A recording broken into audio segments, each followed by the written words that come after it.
బంగాళాఖాతంలో ఏర్పడిన అల్పపీడన ద్రోణి ప్రభావంతో నెల్లూరులో గత 4 రోజులుగా జోరు వర్షాలు కురుస్తున్నాయి. ఆకాశం మేఘావృతమై ఉరుములు, మెరుపులతో కూడిన భారీ వర్షం కురుస్తోంది. దీంతో నెల్లూరు నగరంలోని రహదారులు, అండర్ బ్రిడ్జిలు వర్షపు నీటితో జలమయమయ్యాయి. ఏకదాటిగా కురుస్తున్న వానలకి ప్రజలు, ప్రయాణికులు, కూలీలు, చిరు వ్యాపారులు తీవ్ర ఇబ్బందులు ఎదుర్కొంటున్నారు.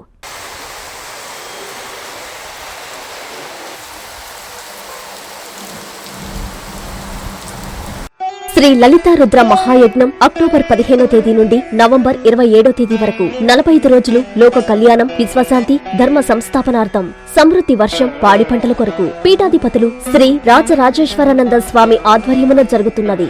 సకల శుభాలు కలిగించే ఈ లలితా రుద్ర మహాయజ్ఞములో పాల్గొని ఆయురారోగ్యం, ఉన్నత చదువులు, ఉద్యోగం, పదవులు, నవగ్రహ దోష నివారణ, సకల సంకల్ప కార్యసిద్ధి, వ్యాపారాభివృద్ధి, అన్యోన్య దాంపత్యం, శత్రు నివారణ, వివాహం, సంతానం పొందుటకు అందరూ ఉభయదాతలుగా పాల్గొనుటకు సంప్రదించవలసిన సెల్ నంబర్ 9848088925.